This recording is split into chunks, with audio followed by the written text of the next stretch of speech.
Hola, buen día, queridos estudiantes. Espero que estén muy bien. En esta oportunidad, iniciando nuestra quinta actividad de esta manera, ahora con una diferente presentación que espero que les agrade a cada uno de ustedes. Eh, ya saben que cada trabajo que nosotros debemos presentar debe tener como una breve introducción y es preciso que en esta oportunidad yo la inicie de esta manera con la diapositiva número uno. Entonces, ¿de qué trata la actividad número 5? Si nosotros iniciamos una primera unidad, la segunda unidad es como la consecuencia de la primera, es como una causa-efecto. Entonces, si nosotros terminamos la Edad Media, a continuación vamos a hablar sobre la Edad del Renacimiento, también conocida como Edad Moderna. ¿Cómo se inició la Edad Moderna? Pasamos a la siguiente diapositiva. ¿Cómo se inició la edad del Renacimiento? El Renacimiento siempre tiene un inicio, pero para poder hablar del inicio, nosotros hemos visto un colapso de la Edad Media que da pie al inicio de una nueva edad. Esa fue la actividad de la anterior clase. Entonces, lo que nosotros vamos a ver ahora es gracias al inicio del Renacimiento, o también llamado el inicio de un nuevo mundo, vamos a encontrar algunos cambios que se han realizado dentro de este periodo. ¿Quiénes realizan estos cambios? El hombre. Como nosotros ya sabemos y tenemos una premisa de conocimiento, que todo cambio, toda evolución, toda transformación que se realiza en la sociedad siempre está a manos del hombre, del ser humano, del único ser vivo, racional, sobre la faz de la tierra. Entonces, estos cambios, como ustedes ya conocen, como ustedes ya tienen un previo conocimiento de esta situación, nosotros vamos a entender que los cambios se dan básicamente en los tres aspectos fundamentales de estudio de toda sociedad. ¿Cuáles son? Ustedes ya lo conocen. El aspecto político, el aspecto económico y el aspecto social. Entonces, en esta oportunidad, en la actividad número 5, vamos a ver tres cambios fundamentales. ¿Cuáles son esos cambios? ¿De qué manera lo toma el hombre? A continuación, antes de seguir con la parte teórica, quiero comunicarles que la competencia que se está trabajando en esta actividad, en esta sesión, son dos. La de construye interpretaciones históricas y utiliza responsablemente los recursos económicos. Ya más o menos tenemos una idea de qué es lo que vamos a ver, ¿cierto? Entonces, las capacidades son capacidades muy prácticas que ustedes se han identificado rápidamente. La capacidad de identifica, comprende y evalúa. Ahora sí, se dice que tras la crisis de la Edad Media, en el siglo XV, sucedieron dos hechos fundamentales que marcaron este mundo. La primera, que es la caída de Constantinopla, que es el fin de la Edad Media, y el segundo, que es el descubrimiento de América. Pero el descubrimiento de América, ¿a manos de quién? Ya sabemos, de los españoles. Pero para que los europeos, tanto el reino de España como el reino de Portugal y el reino de Inglaterra, que fueron reinos que formaron parte de Europa en la época media y Renacimiento, salgan de manera estrepitosa a buscar nuevas rutas de navegación, tuvieron que pasar muchas situaciones que nosotros vamos a ir describiendo en el transcurso de esta unidad. Listo. Estos cambios obviamente generaron cambios rotundos dentro de la sociedad europea. ¿Cuáles son estos cambios? Existieron cambios económicos, existieron cambios políticos, existieron cambios dentro de la sociedad, pero el Renacimiento tiene esta característica fundamental, el cambio de la mentalidad, del concepto que tiene el hombre sobre su ser dentro de la sociedad renacentista. ¿Qué quiere decir? ¿Qué quiere decir cambio económico? ¿A qué llamamos nosotros humanismo? ¿A qué llamamos nosotros renacimiento? Entonces, en esta sesión nosotros trataremos de hacer de que ustedes comprendan de manera plena y específica en qué consisten estos conceptos. Vaya ahora rápidamente a saber cuáles fueron estos tres cambios fundamentales que vamos a ver a continuación. La primera, el renacimiento económico. Pasamos a la siguiente. Y se dice que el renacimiento económico son como los cambios que se realizaron dentro de la sociedad renacentista en lo que concierne al sistema económico, de qué vivía la gente, cuáles eran las actividades económicas en este periodo, serán igual a las actividades económicas de la Edad Media. Recordemos en qué consistía el sistema económico de la Edad Media. Recordamos muy bien, sabemos que fue, ¿cuál? Fue el sistema feudal. El sistema feudal. Entonces, el sistema feudal fue un sistema que operó profundamente dentro de la Edad Media y nos vamos a dar cuenta que en el Renacimiento este concepto, este sistema y esta forma de vida económica va cambiando.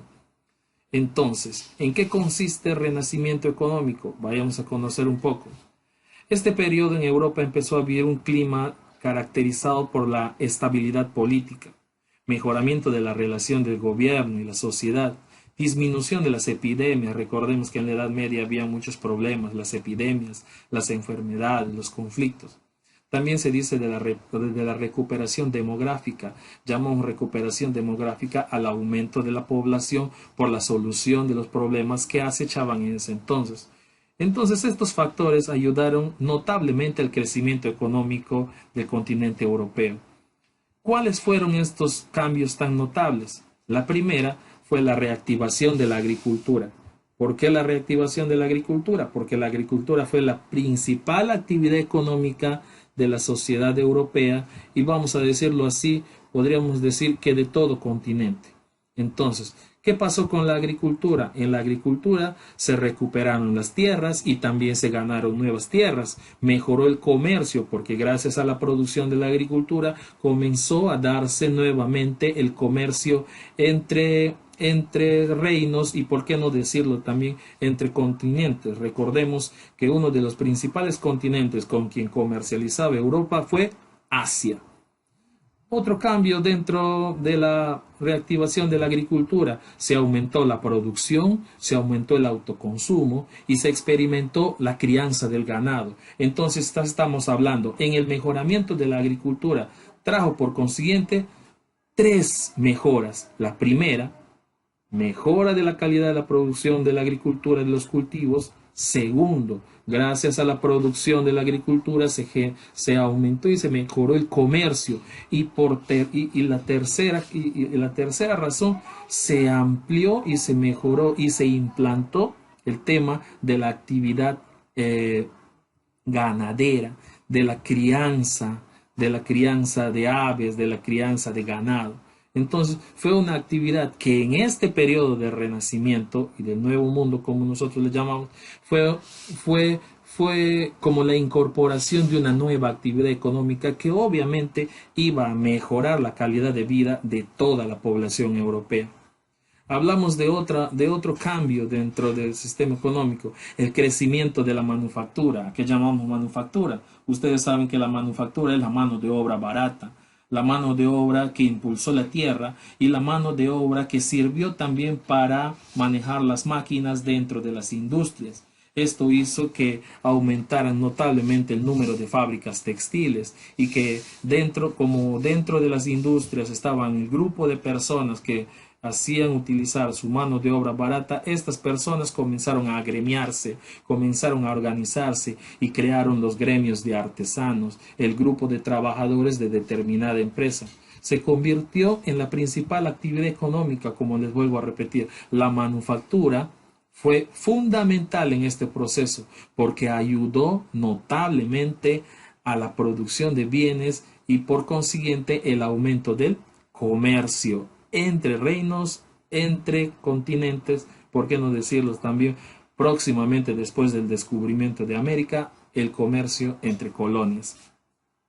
Otro punto, el desarrollo comercial, ya lo habíamos dicho, el comercio entre Asia y Europa fue de manera mucho más fluida, fue de manera mucho más permanente, siendo esta una ruta principal. Ojo, no tomemos de lado que la toma de Constantinopla fue un hecho histórico que quedó en el pasado, que quedó en el pasado tras la caída de la Edad Media. En la Edad del Renacimiento, la toma de Constantinopla solamente pasa a ser un hecho histórico importante sobre ese periodo.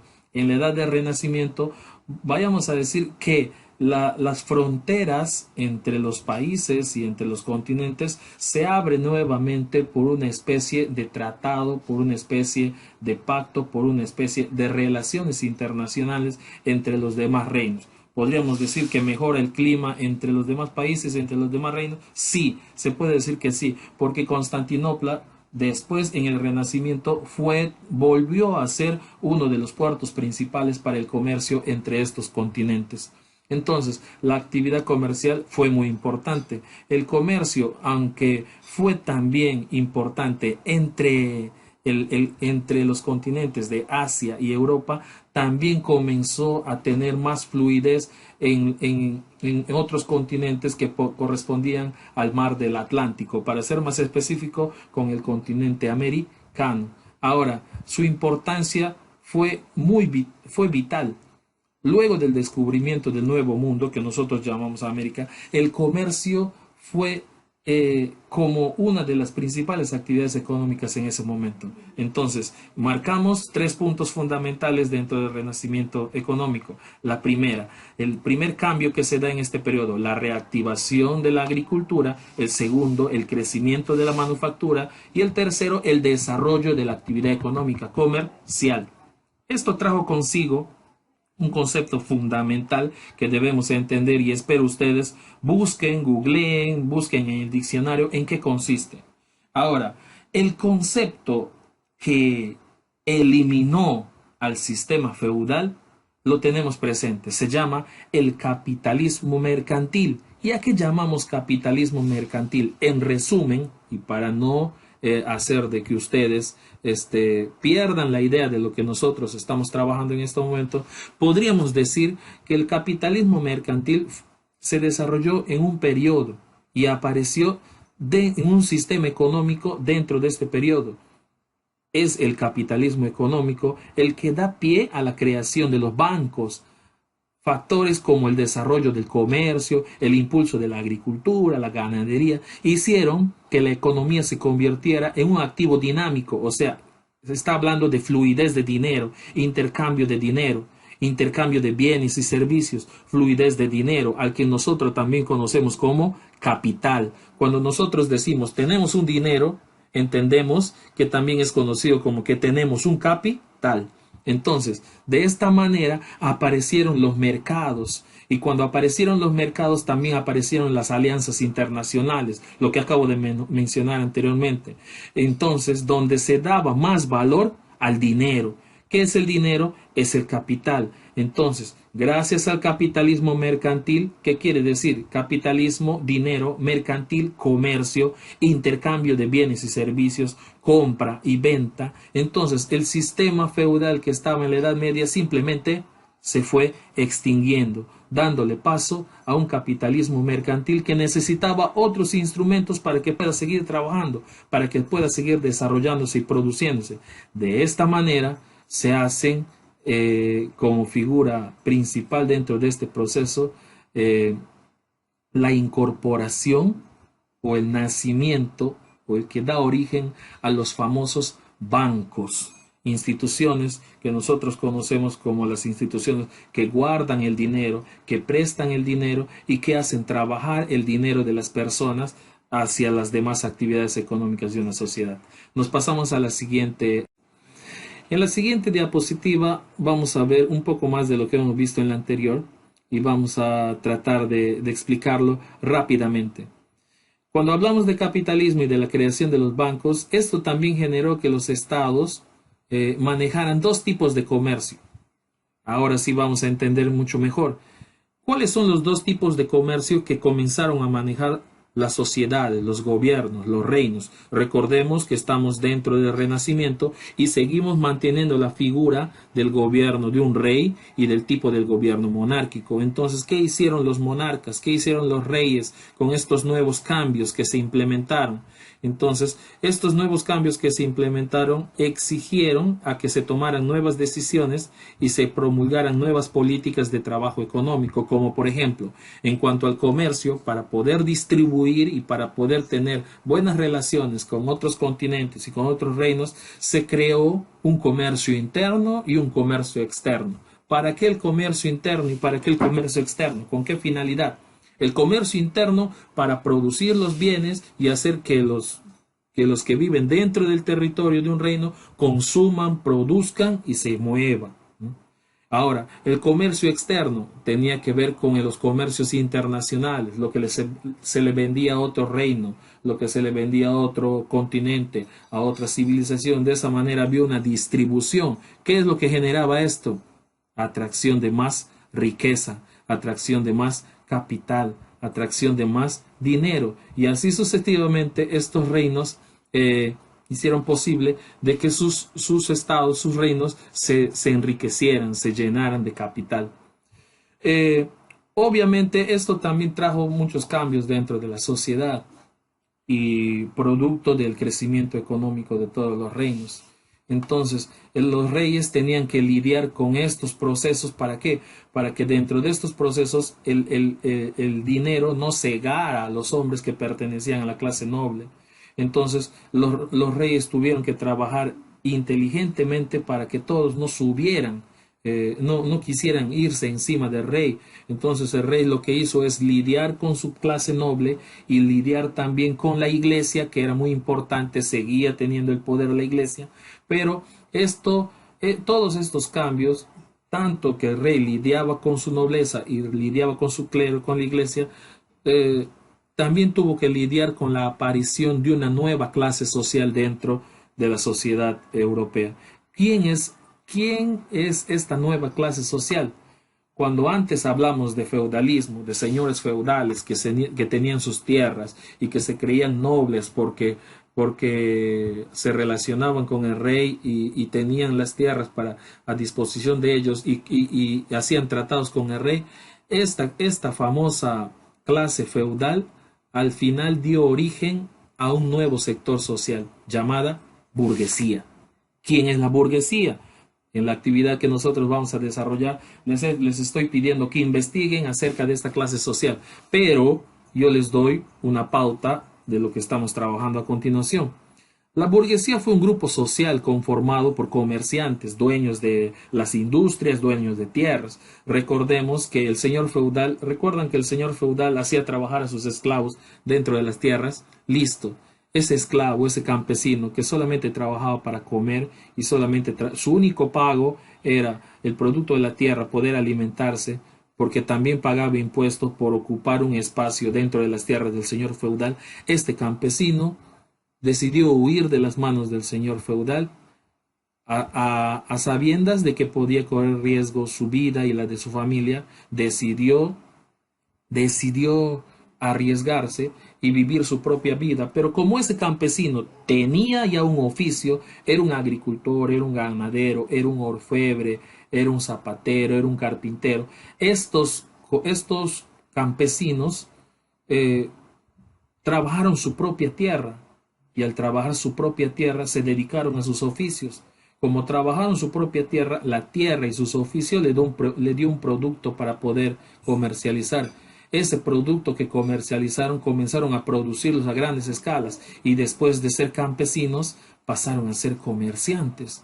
Y después de ser comerciantes pasaron a ser microempresarios y luego fueron empresarios, fueron dueños de sus propias tierras, fueron dueños de su propio capital, fueron dueños de su propia producción y así comenzaron a desarrollarse económicamente y a enriquecerse. Cuando tuvieron el sustento económico y capital, a esta población se conformaron dentro de pueblos que se les llamó burgos. Estos burgos acogieron a estos habitantes que también se les denominó burgueses o también llamada burguesía.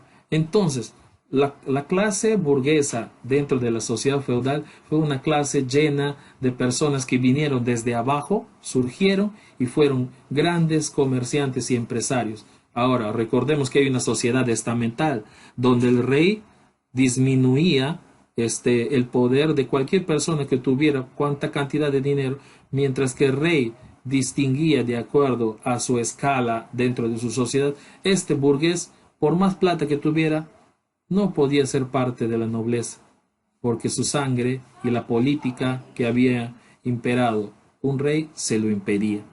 Ahora, vayamos a otro punto, la formación de los estados. Estos estados cambiaron de acuerdo a los cambios económicos y sociales. Recuerden los tres cambios económicos y los cambios sociales, aparición de una nueva clase social.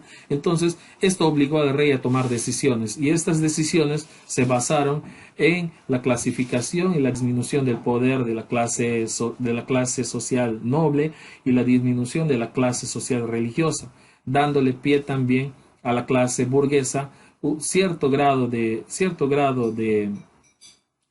facilidades para que la burguesía pueda tener tratos con el rey y de esta manera poder desarrollarse. Recordemos que el rey era muy inteligente y también era un rey que estaba también impregnado de las ideas de la ilustración que vamos a ver más adelante. Entonces este rey tenía que hacer tratados con la burguesía para que él también pueda tener parte de las riquezas que generaba este burgués, porque recordemos que en toda sociedad, sea medieval o sea renacentista, todo ciudadano tenía que pagar un impuesto al rey. Listo, esa es una breve explicación de esta diapositiva y nos vamos a ir avanzando. Nos vamos al otro cambio fundamental dentro de la sociedad renacentista y ese es el humanismo. ¿Qué es el humanismo? ¿En qué consiste el humanismo? ¿Y cómo cambió la concepción del hombre en este concepto, gracias a este concepto? Se dice que el humanismo fue una corriente intelectual que se inició gracias al interés del hombre por la cultura greco-romana. ¿De dónde sale la cultura greco-romana? Recordemos la caída del Imperio Romano. ¿Cómo cayó el Imperio Romano? Si hablamos del Imperio Romano, fue del Imperio Romano que abolió a la cultura griega, de donde están las esculturas, de donde están las pinturas, el arte que se generó en la cultura griega. Entonces, la cultura griega más la cultura romana y la cultura romana que abolió la cultura griega y absorbió la cultura de la cultura griega, se convirtió en una cultura greco-romana. Entonces, en el renacentismo, hablando sobre humanismo, se recogen nuevamente esas tradiciones culturales greco-romanas. Dice que para algunos artistas, pensadores y científicos de la antigüedad, la cultura greco-romana resumía la perfección y la creación del hombre. En tal sentido se inició un profundo sentimiento de importancia sobre el hombre, sobre el ser.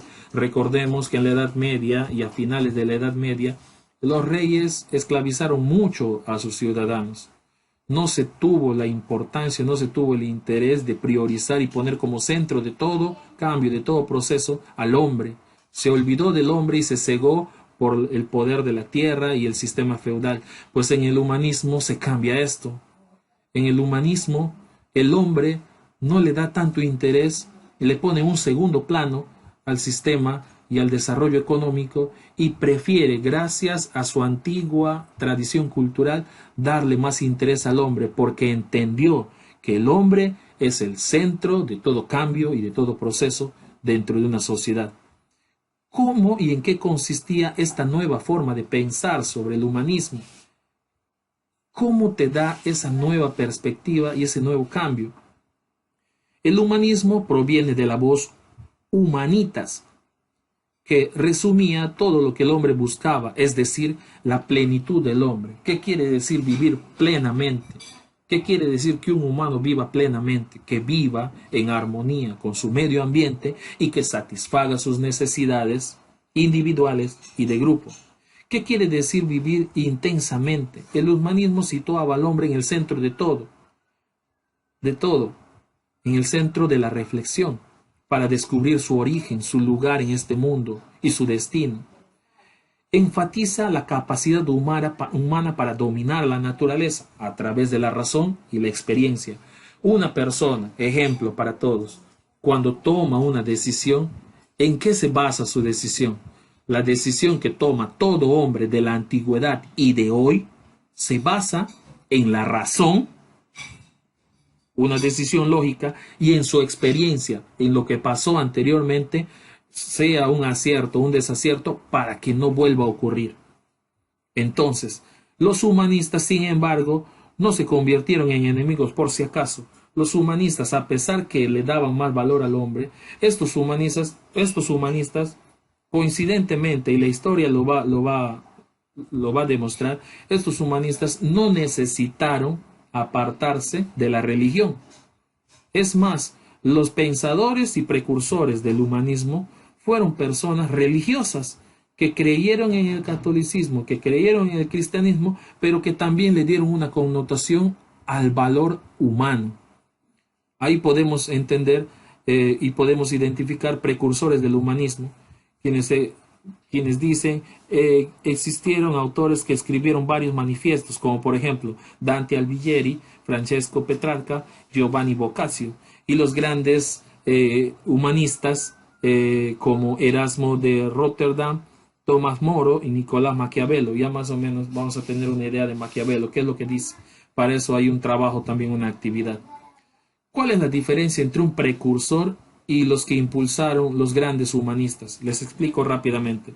Un precursor es quien escribe manifiestos, quien plantea ideas, quien lo hace de manera intelectual, quien no materializa sus acciones. Podemos hablar en la historia de precursores y próceres. Por ejemplo, cuando hablamos de independencia, hablamos de precursores y de independencia y de próceres. En el humanismo sucede casi lo mismo. Hablamos de precursores, quienes dan las ideas, quienes plasman sus ideas, quienes publican sus ideas, pero quienes materializan estas ideas y hacen que la sociedad se comunique, hace que la sociedad proteste, hace que la sociedad se manifieste. Esos son los grandes humanistas, quienes materializan estas ideas frente a un gobierno o frente a una autoridad por reclamar algún derecho. La difusión del humanismo fue muy rápido. El humanismo se difundió en Europa, no solamente en Europa, en Asia, se difundió en las academias, en las universidades. ¿Y cómo se difundió? Se difundió en Italia. Esto nació en Italia. El Renacimiento del humanismo nació en Italia. Para ser más exactos, nació en Florencia. Luego se regó por Nápoles, Roma, Inglaterra, Bélgica, España, por todos los países de Europa y Asia. Pero lo que impulsó más a que el humanismo se propagara de manera mucho más rápida fueron los grandes inventos que hizo el hombre, como por ejemplo la tinta, la imprenta. Gracias a la tinta y la imprenta facilitó la creación de libros, la creación de documentos, y esto al mismo tiempo hizo que gracias al comercio, al intercambio comercial entre países, estos libros, estos manifiestos, estas ideas y también dicho sea de paso, las pinturas, los retratos, las esculturas, todo en el comercio, dentro del paquete iban estas informaciones, y gracias a este proceso de intercambio, de comercio interno, externo, todas las personas fueron enterándose de estas ideas muy importantes como el humanismo. Nos vamos a la diapositiva. El humanismo tiene como máxima expresión artística la representación del arte renacentista. El arte renacentista no es más que el sentimiento y el manifiesto del hombre por querer plasmar sus ideas, no solamente en pinturas, en esculturas, en infraestructuras, en iglesias, en castillos, todo lo que el hombre podía modificar y todo lo que el hombre podía transformar gracias a su imaginación, gracias a su felicidad y gracias al entendimiento de ser el centro de todo cambio, de todo proceso. Aquí tenemos figuras representativas como las que se generaron, por ejemplo, en las iglesias, ¿no? La Última Cena también fue una representación de este periodo. La Mona Lisa, o también llamada la Gioconda, el nacimiento de la reina Venus, ¿no? La relación del hombre con los dioses y con el Dios único del cristianismo. Estas imágenes se representan dentro de los templos, de las iglesias, y son imágenes que fueron muy bien consideradas y muy bien conservadas a lo largo del tiempo. El arte renacentista tuvo dos procesos. El primero fue el Quattrocento y el segundo fue el Quinquecento. Cada una de ellas representa una característica primordial dentro del arte. En el Quattrocento se ven las figuras góticas, como las que ustedes ven, por ejemplo, en Batman, los tipos de infraestructura, los castillos que terminan en punta, como por ejemplo nuestra iglesia matriz de Iquitos, que tiene un estilo gótico, porque quienes hicieron la infraestructura de la iglesia matriz en nuestra ciudad fueron los ingleses, y los ingleses, recordemos, en esos tiempos estaban muy impregnados de las ideas renacentistas y lo querían plasmar en todo momento. La iglesia matriz de nuestra ciudad es una fiel representación del arte gótico, del arte renacentista de aquella época. El Quinquecento también es una de las fases o etapas del proceso del arte renacentista. Aquí podemos ver figuras mucho más representativas y personajes mucho más conocidos. Entonces, ¿cuál es lo que le caracterizó a esta parte o a esta etapa? Las imágenes hechas por el Papa en el catolicismo, quienes convocaron a grandes artistas de la época para retratar imágenes dentro de los templos, figuras que representaban partes de la Biblia o imágenes o secuencias de la Biblia, en donde se mostraban la relación del hombre con el mundo y Dios como elemento principal.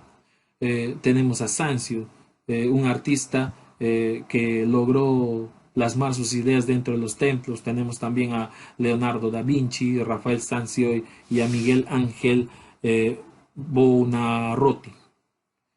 Para terminar, espero que sigamos siempre claros con la idea de actividad. La siguiente diapositiva. Y la siguiente diapositiva es el trabajo que tenemos que hacer. Rápidamente para no agotar su tiempo y para que ustedes puedan desarrollar rápidamente esta actividad. Indicaciones. Dice, queridos alumnos, esta es una nueva modalidad de desarrollar nuestras sesiones y a trabajar con nuestras actividades. El formato está presentado en PowerPoint con la incorporación de audio, por eso yo les estoy narrando todo esto, y como exposición para su desarrollo. Se efectuará en forma de Word, o sea que yo les estoy planteando el PowerPoint, pero cuando ustedes desarrollen la actividad, quiero que lo hagan en formato Word para que lo introduzcan a la plataforma de manera simple, con sus imágenes, con sus respuestas y con sus gráficos que van a desarrollar en la hoja de Word. Recuerden que todos estos archivos digitales deben guardarlos en una carpeta de trabajo que corresponde al área que están desarrollando. Primera actividad, dice, identifica los conceptos del renacimiento económico en el mundo moderno y sintetízalo. Sintetiza la información y elabora un mapa semántico.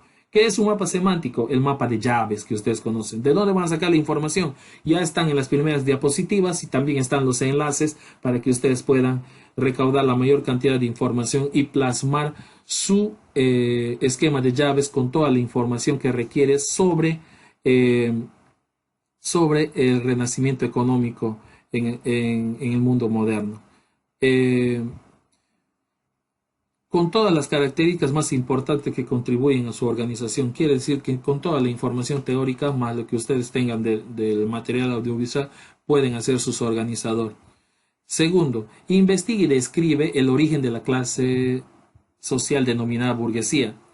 Ustedes van a googlear y van a buscar origen de la clase burguesa en Europa y ahí les va a salir toda la información. Ustedes lo que van a hacer es explicarme, hacer un resumen de todo lo que han entendido y me van a explicar de dónde proviene, por ejemplo, la palabra burguesía, dónde se origina y cuál fue su evolución social de esta clase. ¿Qué es lo que logró esta clase? Les digo ahí que también pueden incluir algún tipo de ilustración. Pueden hacer un dibujo y después del dibujo describir las características y el origen de la palabra y cómo se desarrolló en la sociedad europea. Número 3, comprende. Recuerden que nosotros tenemos capacidades que estamos desarrollando y que están impresas en las primeras diapositivas. Entonces, en comprende, quiero que comprendan de acuerdo a las siguientes preguntas. ¿En qué consiste el humanismo? La primera pregunta. La segunda, ¿cuáles son sus características? La tercera, quiero que me respondan, ¿quiénes son los precursores y los difusores? ¿Y cuáles son sus diferencias? Quiero que me digan en qué consiste. Yo ya les expliqué y quiero que ustedes me digan con sus propias palabras en cuáles son sus diferencias y quiénes son. Ahora, el último dice cómo se originó el Renacimiento y cuáles fueron los aportes que ayudaron a su difusión. Esto está en la última diapositiva, en la antepenúltima diapositiva, y espero de que ustedes puedan sacar esa información para que me logren responder y explicar. Es muy importante que lo hagan con sus propias palabras.